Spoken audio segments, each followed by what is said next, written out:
pada tanggal 26 April 2022 yang lalu, Menteri Ketenagakerjaan baru saja menerbitkan Peraturan Menteri Ketenagakerjaan nomor 4 tahun 2022, Permenaker nomor 4 tahun 2022, yang merupakan pengganti dari Permenaker nomor 2 tahun 2022 tentang tata cara dan persyaratan pembayaran manfaat JHT atau jaminan hari tua.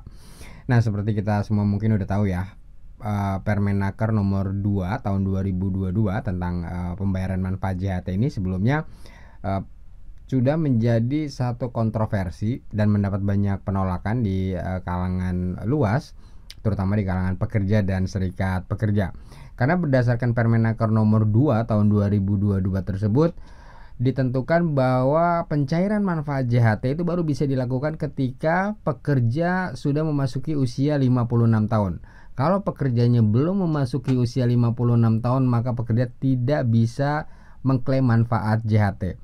Nah, karena ini mendapat penolakan yang cukup luas, terutama dari kalangan pekerja, sampai akhirnya Presiden meminta kepada Menteri Ketenagakerjaan untuk melakukan revisi dan melakukan simplifikasi terhadap proses pencairannya.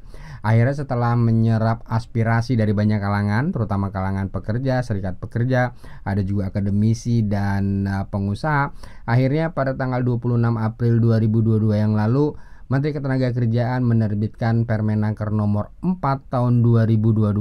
Nah, Permenaker nomor 4 tahun 2022 ini kemudian yang mencabut Permenaker nomor 2 tahun 2022 yang menjadi kontroversi itu, termasuk juga mencabut Permenaker nomor 19 tahun 2015, Permenaker yang sebelumnya.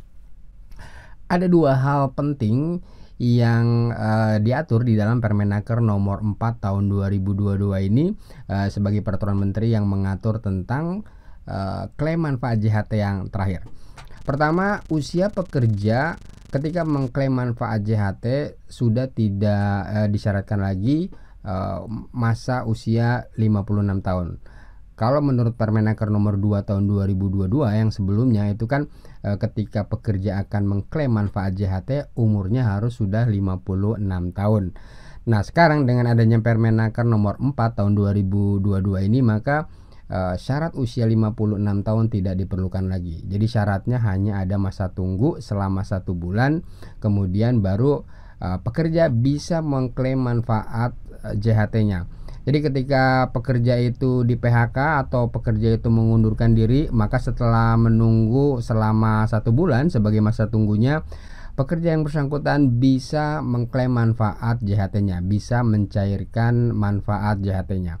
Ini ketentuan yang pertama, dan ini perubahannya cukup substansif ya dibandingkan dengan peraturan sebelumnya tentang masa usia 56 tahun, dan inilah yang menjadi kontroversi utama ketika berlakunya Permenaker nomor 2 tahun 2022 yang lalu. Lalu yang kedua, prosedur dan persyaratannya ini juga tidak terlalu kompleks. Yang pertama sekali tentu harus dilakukan pengajuan ya dari pekerja yang bersangkutan ke BPJS Ketenagakerjaan. Prosedurnya atau persyaratannya yang diperlukan, yang perlu dilampirkan ini juga tidak terlalu banyak, cukup melampirkan kartu BPJS Ketenagakerjaan, KTP atau identitas lainnya, dan yang ketiga ini yang penting juga adalah bukti telah dilakukannya PHK atau bukti pengunduran diri karyawan yang bersangkutan. Kalau untuk pengunduran diri berarti surat keterangan kerja lah ya dari perusahaannya, atau kalau PHK ya minimal surat pemberitahuan PHK dari perusahaan ke pekerja dan surat pekerjanya tidak menolak PHK tersebut. Jadi yang penting ada dokumen-dokumen yang bisa membuktikan telah dilakukannya PHK dan pengunduran diri. Ini untuk dokumen-dokumennya. Lalu dokumen-dokumennya ini juga tidak perlu yang dokumen asli ya, bisa juga dokumen fotokopi.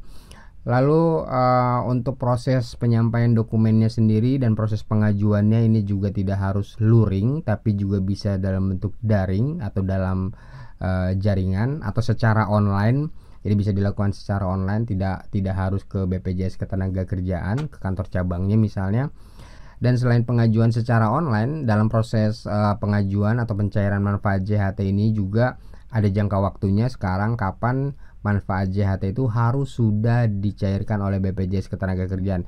Jadi kalau sebelumnya sesuai Permenaker nomor 2 tahun 2022 itu tidak ada jangka waktunya, sekarang sudah ditentukan jangka waktunya itu maksimal 5 hari sejak diajukannya pengajuan klaim manfaat JHT dan dokumen-dokumennya diterima dengan lengkap dan benar, maka manfaat JHT itu harus sudah dibayarkan oleh BPJS Ketenagakerjaan kepada pekerja yang bersangkutan. Nah, inilah beberapa simplifikasi yang dilakukan di Permenaker nomor 4 tahun 2022 ini. Nah, buat teman-teman yang mungkin sekarang sedang dalam proses PHK atau sedang dalam proses mengundurkan diri, resign, maka teman-teman nggak perlu lagi menunggu sampai usia 56 tahun untuk bisa mencairkan uang manfaat JHT-nya. Cukup menunggu selama 1 bulan sebagai masa tunggu untuk bisa mencairkan manfaat JHT-nya, dan dalam jangka waktu 5 hari setelah pengajuan dan dokumen-dokumen dianggap lengkap dan benar, maka teman-teman sudah bisa mendapatkan uang manfaat JHT-nya. Demikian informasi ini saya sampaikan, semoga bermanfaat, semoga menambah wawasan kita semua ya. Salam.